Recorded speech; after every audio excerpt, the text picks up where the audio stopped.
Glory Cloud Podcast, episode 137.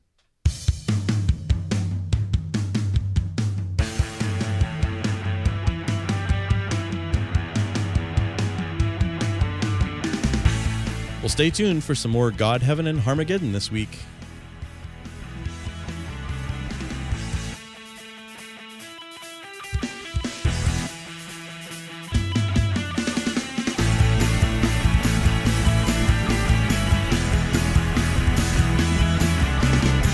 Well, welcome back to another episode of the Glory Cloud Podcast. I'm your host, Chris Cahy, and I'm joined by our co-host, Pastor Todd Bordeaux of Cornerstone Orthodox Presbyterian Church in Houston, Texas. Welcome back, Todd.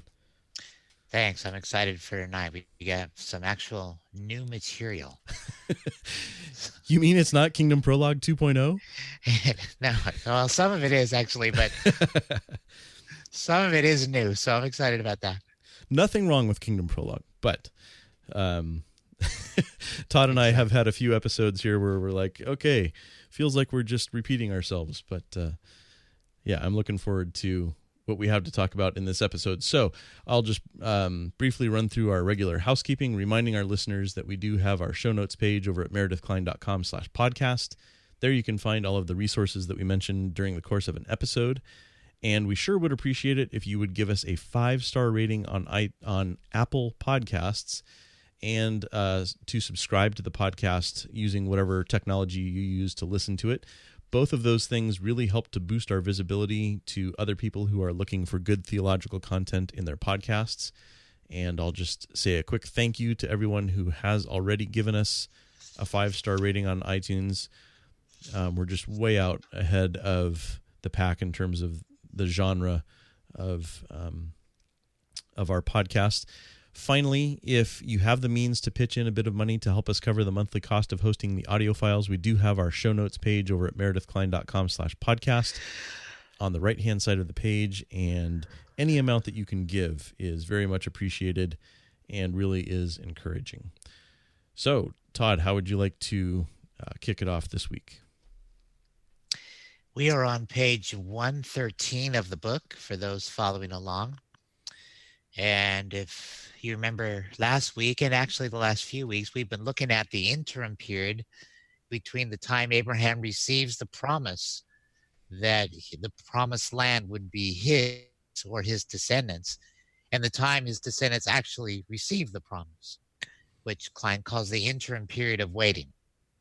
So we've been talking about how because the conquest of Canaan and the entrance into the actual promised land is typological of the return of Christ and our entrance into the true promised land, then that interim period is a parallel to our life now in the church age as we await the second coming.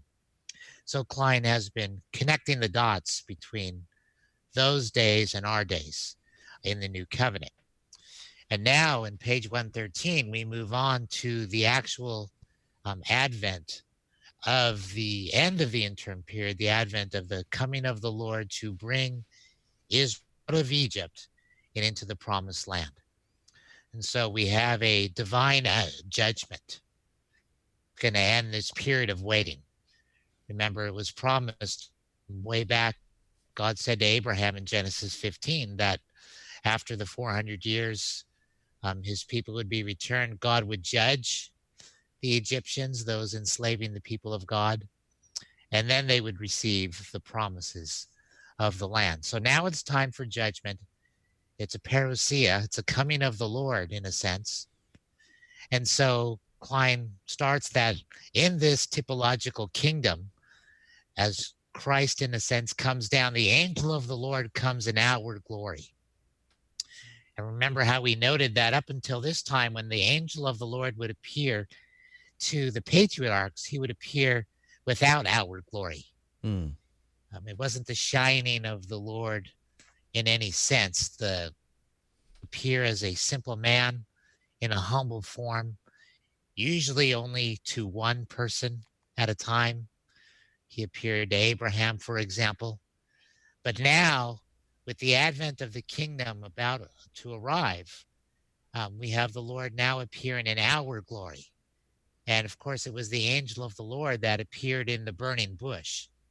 And the burning bush is now an outward glory. The burning bush is sort of the official beginning of the Exodus, where the Exodus would begin, where God would instruct um, and prophesy of the rescue and the judgment of Egypt. And so Kline notes that the Exodus period, the period of the bringing God's people into the land, begins with a bush, an outward show of glory. It ends with the temple being built and another outward show of glory as the smoke fills the temple. And so the middle section then is the acts of redemptive judgment performed by the divine glory. God is, it is in a typological sense, the coming of the Lord. And so as this is going to parallel the actual coming of the Lord in the second coming, we have this divine shining glory throughout this section from Exodus all the way through the conquest. And so Kline reminds us that the manifestation of the glory spirit in this section is also the angel of the Lord. And that's in the New Testament. In the first coming, Jesus comes in the power of the Spirit. So there's a connection between the angel of the Lord, the second person of the Trinity, and the Spirit of the Lord, the third person of the Trinity, as the Lord comes in the power of the Spirit, both in his first and second coming. Now, the burning bush, even though it's shining with God's outward glory, we have a fire that's not consuming the bush. And we talked about this earlier in Kingdom Prologue, that this reminds us that there is grace for God's people, that God's fire always symbolized judgment. And yet for Moses, they're representing Israel, Moses is not consumed. He's able to stand in the presence of God's holiness. And so there would be grace for God's people, even though that fire would end up being judgment for Egypt. And so in Exodus 3, God announces salvation from the bush as a fulfillment of the promise in Genesis 3, and he announces judgment for Egypt. Now, an interesting parallel that didn't come up as much in Kingdom Prologue is that Kline sees the parallel between the burning bush and the giving of the law. Because in this section, again, God is appearing in outward glory as he brings his people into that promised land. So the burning bush, God appears as a fire. And yet on Mount Sinai, it's a holy mountain again, right? Just like where the burning bush was. And Mount Sinai, it says in Exodus 19:18, at the giving of the law, was covered with smoke because the Lord descended on it in fire. And so we have a fiery theophany in the burning bush that begins it all. And then in the giving of the law, we have another fiery theophany. And so what we have here is a second phase of the same aspect of judgment and salvation, that the interim period is over. Now we're moving into the implementation of the kingdom, bringing God's people actually in possession of the land. Now God's people will be led by a fiery theophany. And so on the mountain, God commissions Moses to begin a new phase to bring, and we're talking about Mount Sinai now that they're out of Egypt, to now march to Canaan and begin the holy war, to conquer the kingdom and bring God's people into the land. And so from here on, the presence of God, again, will be public. Everything will be shining glory. The pillar, the fire, Mount Sinai, everything we see in the book of Exodus, God is appearing in outward glory because he's about to inflict final judgment. First, he did it on the Egyptians in outward glory, and then on the Canaanites to bring him Israel into the land. And again, the purpose of this is to parallel that which this is all typifying, picturing, which is the return of Christ, which will be unlike his first coming, where his glory was veiled. Now it will be full outward glory that everyone can see. And so we see the connection between the type and the fulfillment in this section. Your thoughts? You know, I've noticed that it has great effect when I'm talking about Genesis chapter 3, verse 8, the Ruach Hayom, to say to people, it's the end of the world, right here in Genesis 3:8. Oh, wow. Oh, wow. Well, I mean, we really have the same thing going on here, don't we? I mean, we could look at Sinai and say, it's the end of the world. Yes. And we could look at the Red Sea and say that. We could look at the conquest and say that. It's all the aspect of typifying the same thing, isn't it? It is. And he does mention all of those things, but I guess what was standing out in my mind as you were discussing that section was just all of the detail about God meeting Moses at Sinai and the people being terrified. I mean, with all the smoke and the thunder and just all of that. Not to downplay any of those other things like the Red Sea. Yeah. Parousia, definitely. And so this next section then is Kline calls redemptive judgment. And remember when we talked about Noah, we mentioned that God judging the people of the world in that time with the flood was not simply because he wanted to judge them, but it was a time he needed to intervene to save Noah and his family. That the covenant community was so small that they could have been wiped out. That's the picture we get from the beginning of Genesis 6 and the powers. And so the same thing is with Egypt, that the timing was not simply, it was time for judgment. They had sinned enough, but it was a redemptive judgment. In other words, Israel was in danger from Egypt's wrath and rage, as we see in the first few chapters of Exodus. And so certainly with the fact that they began to kill male babies shows that they were in great danger of being wiped out eventually. Mm-hmm.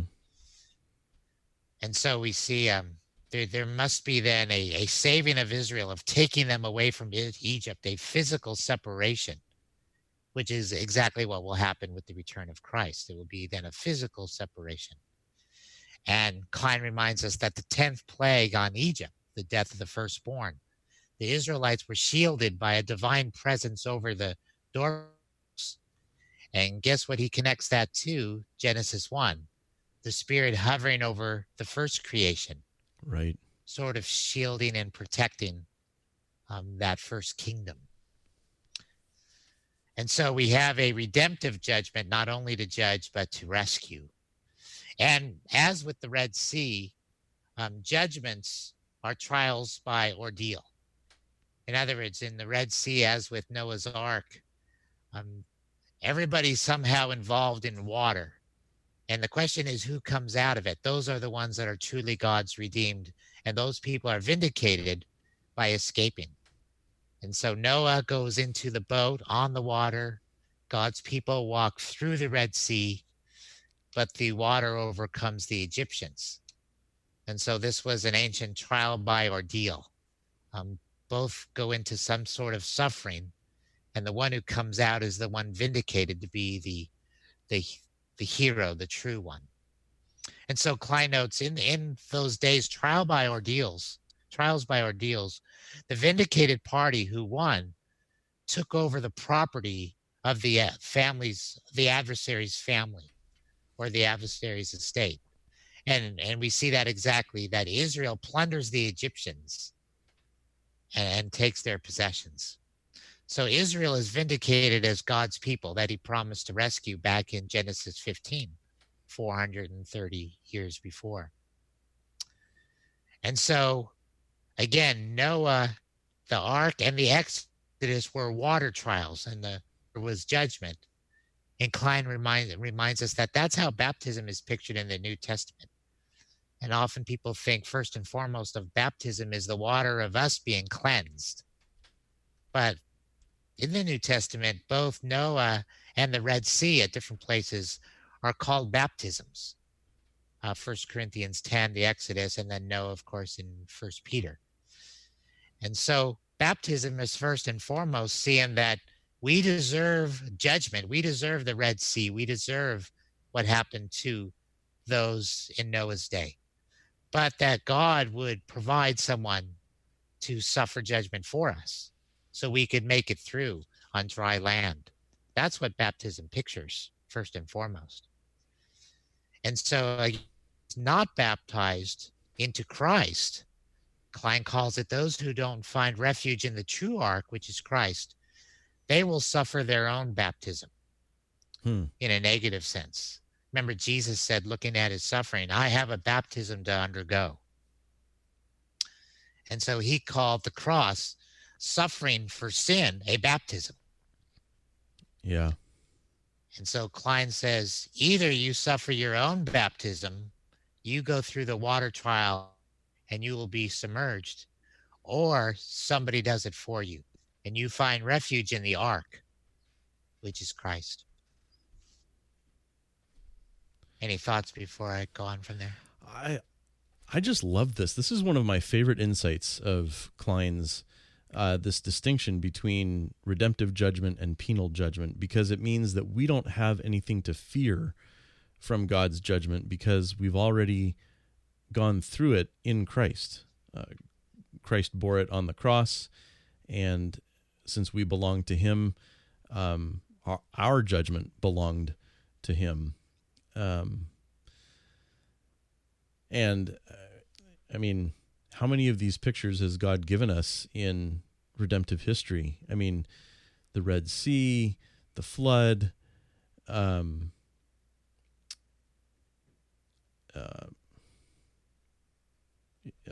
baptism, circumcision.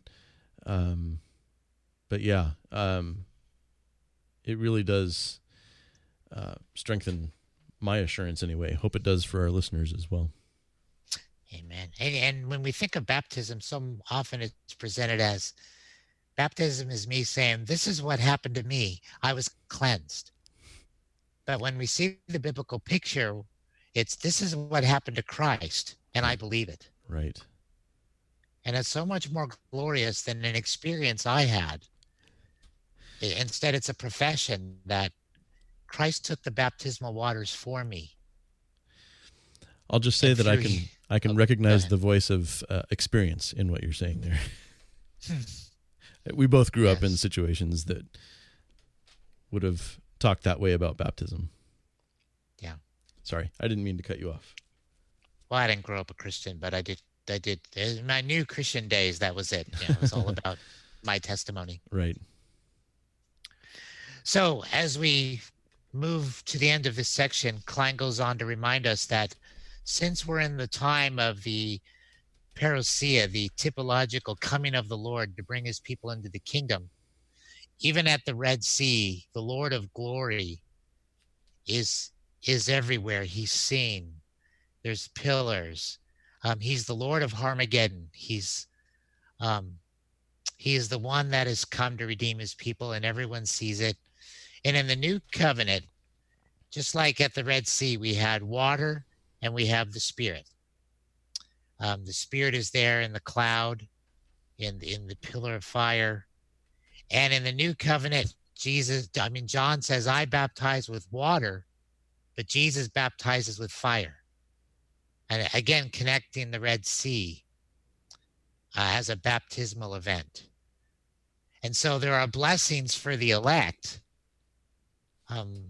They are the ones that benefit from the baptismal fire that Jesus goes through.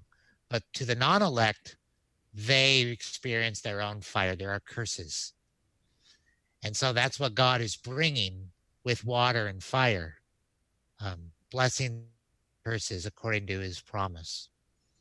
And then finally, we said that this was a rescue of God's people from the wrath of Pharaoh. But also the coming of the Lord here to Israel is a rescue from God's own wrath. So he's not only saving them from Pharaoh's wrath, which is true, he's saving them from God's wrath. And Kline brings up again, the burning bush showed us that God is a consuming fire that judges sin. And so it raises the question, how can someone like Moses not be consumed when God hates sin that much? Exactly. When his holiness burns against sin. And so God's rescue of Egypt had to be, in a sense, a rescue from God's own wrath, the wrath he pours out in the Egyptians.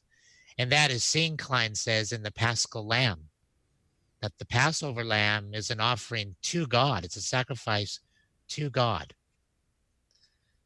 And so Kline reminds us that when the Israelites, in looking back at the Exodus, would offer the Passover lamb, they're slaying the lamb, which brings us right back to Genesis 3, that in order to be saved, the deliverer would be bruised, would be slain. And so you have Jesus dying in our place to satisfy the wrath of God, all pictured in this typological coming to save Israel. Before I close that second section, any thoughts? No, nothing more than I've said already. Well, it really reminds us of the parables, because in the parables, Jesus is correcting their wrong expectations of what the kingdom would look like. And in their minds, the kingdom, with Christ coming, it would look almost in every way like the Exodus looked. Mm-hmm. That God would come in power, outward power and glory, redeem Israel, gather them from the four corners, judge their enemies. And so the parables was a disclosure of that the kingdom's not coming as you expect. There's going to be a time of grace where the power of the kingdom would not be outwardly seen in outward glory, but would be in the conversion of individual sinners. That there would be a whole time where God's enemies would not be judged, where the wheat and tares would live in the world together. God's people will suffer. There will be continuing apostasy. And so God has deemed a whole time of grace, a time where he did not come to condemn the world, but to save it. And so that was insight that the unbelievers did not want to hear, did they? No, not at all. So the Jews wanted it all, and all for them, and all right away. But the true elect in Israel, they gloried in this new information, which really you could find in the Old Testament, that there would be a time of grace expansion before the judgment. But it wasn't as clear as when Jesus finally explained what the kingdom would actually look like in two stages. It wouldn't be in one stage. It would be in two stages. So they'd have to go back to an interim time again, looking back at the typology. So this isn't, or if we're going to look at the typology, they were thinking it's all this judgment stage and salvation eternally. And the Lord was saying, no, there's going to be another interim stage again, where you're back in the wilderness. But this time there's going to be a time of expansion of grace, of salvation, a gathering all over the world. So that's the glory of how the kingdom would look. It's amazing how many, even Christians, still struggle with this idea that we're back in the interim. They still want the glory in some way now before the second coming. Yeah, you're absolutely right. And, it's easy to be hard on Israel and their attitude toward non-Israelites. But, aren't we all guilty of that same thing from time to time? Just in terms of, well, God has been kind and has shown his grace to me, but he shouldn't really do that to you. Right. There's a certain line people cross when we tend to not even pray for their salvation anymore. We just want judgment. Right. But, there's no reason why we're any different in terms of someone's probably wishing God's judgment on us as well. So I'm just thankful that God is gracious and that he saves people, because he certainly doesn't have to, especially with the bad attitudes that we have. Yeah, and the only people we're told not to pray for in the New Testament are apostates who have crossed a line. It's always difficult to know exactly where that line is, but never for those outside the church that we only want judgment, that we don't pray for salvation. This is the time to pray for salvation, knowing that this time will end and they will face judgment. Mm-hmm. Well, that brings us to our final section for tonight, and that is what Kline calls the gathering of the people of God to Mount Sinai. We've talked about this before, that in the pictures of the end, there's always a gathering. There's a gathering at the mountain, even the gathering at Mount Ararat after the flood. And so here we have another gathering. God's people are rescued from Egypt, and they're told to gather and come to my mountain to worship me. And so this, the gathering at Mount Sinai will anticipate another gathering, and that's at the conquest, because the temple will be built, the Canaanites will be defeated for the most part, and the land will belong to Israel. And what are they to do? Gather at Mount Zion to worship him. And the Lord is very clear in Deuteronomy. When you gather, you go to Jerusalem, to the temple on Mount Zion. And so you have a first gathering at Sinai, anticipating the conquest. And so Psalm 63, as well as Psalm 78, pictures this gathering as God shepherding his flock. He's a shepherd gathering his flock. So that's what happening as you imagine the Egyptians are under the sea. Now they're heading to Mount Sinai. Sometimes the Psalms picture this as a shepherd now gathering his flock now that he's rescued them. But it's also pictured, Kline reminds us, as a military mustering, because they still have to go down to Canaan and defeat the Canaanites.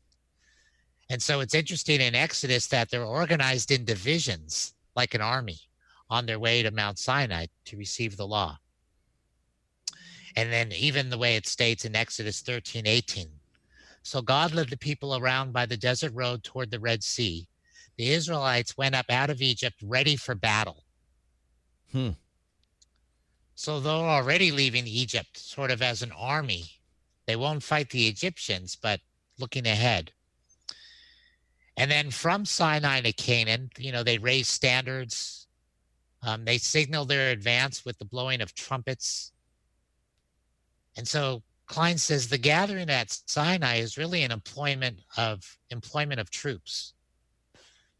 They're hearing the law, they're receiving their covenant, but they're also being commissioned to go and not only declare, but to enact holy war against the Canaanites. And so Kline reminds us it's interesting that Sinai is called the mountain of God. So it is an earthly replica of the heavenly Har Magedon. It's another mountain of God's presence, as we've seen throughout the Old Testament, all these mountains. But then he reminds us in the New Testament, there are no more types, that we come to the heavenly reality in Christ. So there are no more holy places. There's no such thing as the Holy Land. Kline says it's really sad how many people still fight over the holy sites, quote unquote, in Jerusalem, even if these fights bring suffering to people.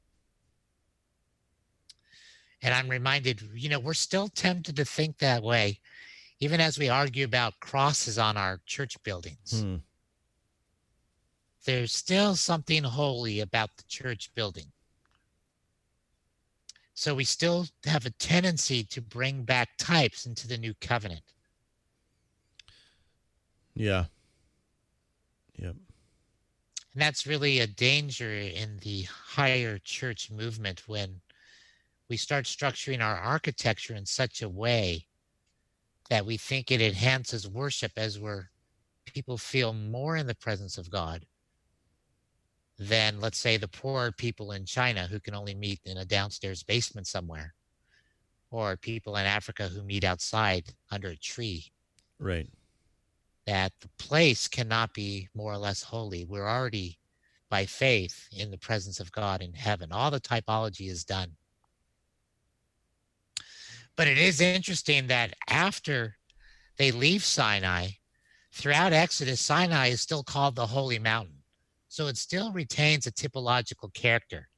They were to think back and still remember Sinai as God's mountain.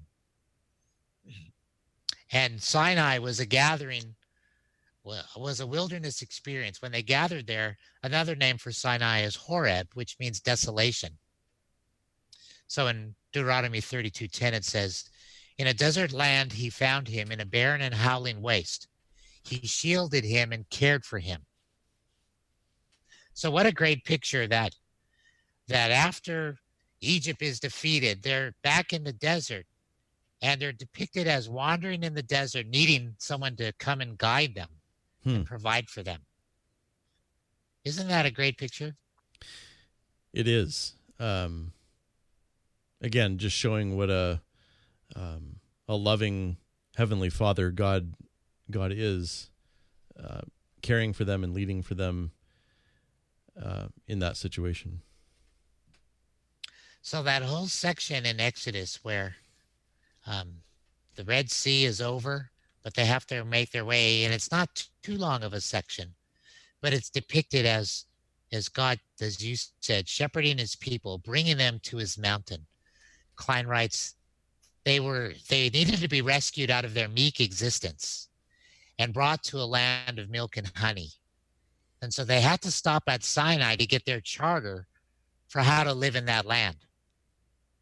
And so Sinai becomes the making of the covenant, the mount of the covenant, of how they were to live, how they were to remain in the land.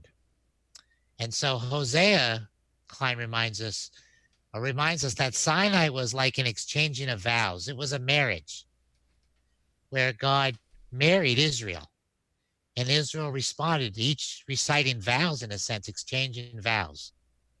God is saying, I will do this for you, and you must do this for me. And then Israel saying, if you do this for us, we will do this for you. But in here, unlike a marriage, God warns them. Well, even like a marriage, I mean, because a marriage covenant can be broken, but you don't usually include this in the vows. But if you are unfaithful to me, I will divorce you, is the idea, which is what the law said to Israel, right? Right.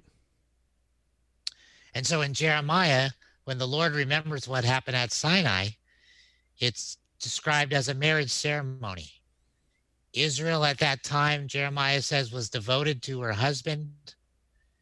She had not yet gone all the way to a formal worship of idols, as we see throughout, First Kings and such. And so the first generation actually was said to have known the Lord. Those, after some were judged for the golden calf incident. So you had a generation that basically knew the Lord. And so the Lord says it was like a marriage. It was a union of God with his people. But remember, this union is only typological. It wasn't a true spirit union. As we're reminded in John chapter 7, the Spirit had not yet been given. And so while the elect in Israel, surely the Spirit had opened their eyes to the gospel, that union which seals God's people, that the filling of the Spirit that comes to every believer, is not something that happened to the nation of Israel. The whole nation was not given the Holy Spirit to live inside them. And so there was a union, but it was an outward union that could be broken. And that's exactly what Jeremiah 31 says, right? Yes. It's part of what distinguishes that old covenant from the new covenant. Right. You broke the marriage covenant, Israel. God is divorcing you.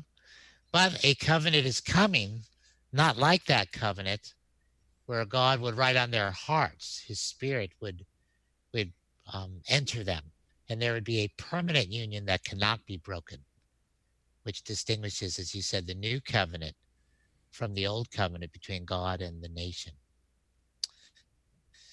And so, again, all this is happening because this is going to picture what Christ will do when he returns. God's people are about to go in being led by God's glory to conquer the land. Because this is typology only, all the ways it falls short, don't we? Yes, sadly. Because for one, they don't fully conquer the land. For two, they aren't permanently united to the Lord to live with him forever. And so they will get kicked out of that land eventually. God will divorce the nation. So it is only a picture, and pictures are types because they fall short. But nevertheless, we do see some aspect of the return of Christ in God coming to rescue Israel in our glory, defeating their enemies and leading them into the promised land. Just thought about how if we understand our biblical theology that we are in the time of the interim, where God does not show himself outwardly in that type of glory, not only does that really destroy the word of faith movement that expects miracles every time we pray and ask for something, but it really tempers our expectations of life in general and church life. That, every Sunday is not a emotionally religious experience that we can define as glorious. It's very simple. Sometimes it's very common. It usually is common. Life is somewhat boring and unexciting. We same things every day.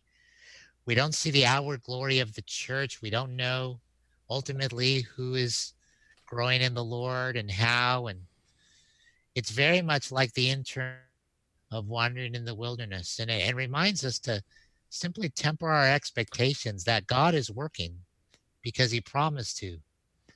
But outwardly, we don't always see it. Exactly. And our context is in the United States, and I think it's probably frequently difficult for American Christians to understand this wilderness people identity just because of the abundance of everything. But in that regard, it's good to maybe, if you're able to, travel and visit churches in other countries, but to also realize that, we may not always have the kind of abundance and plenty that we have right now. And so it's good to cultivate that identity of being a wilderness people where we rely on God and his provision and his leading. I don't know. Yeah, exactly. No, that's exactly right. And it's really difficult because in a church setting, and whether you're a pastor or a member of a church, in churches like ours, you're always dealing with people who are shopping around for churches. Yeah. I hate that phrase, but it's accurate. And they're always looking for more outward glory, which has the most exciting music and worship, or who's the most things for my children, activities, and et cetera, et cetera. And they're not satisfied with the simple things that are what church is truly about. The preaching of the word, the administration of the sacraments, faithful, leadership and pastoral care and discipline. And so their expectations are so high for the church. They want a glorious experience. And the problem is they see themselves as way too important. They think way too much of themselves. And the analogy I often use is if you want to go out on a boat and you go down to the boat, you go down to the dock and you see a whole bunch of boats, and you see a yacht and you see these beautiful boats. And then you look over in the corner, you see a little tugboat, and it's kind of old and not much outward glory at all. If that's the boat you have to take a ride on, you're just going to complain. Right. You're going to say, I want to go on one of these yachts. They have everything. But what if you're drowning? And that little tugboat is the one that's out there pulling you out. How much do you appreciate that boat now? Yeah, that's a complete perspective changer right there. It's all about how you view your own need and what's really important. It's not really about the boat itself, is it? No. Yeah, the one perspective is just indulging in every kind of luxury that you possibly can, and the other one is having your life saved from certain death. So, yeah. Well, it's a good place to stop. There's a lot of great stuff in that chapter, and we still have a few more in Zion in this 10th chapter to go. But okay, so one more episode in chapter 10. I think we're going to have to do 2 more because it's still pretty long. Okay.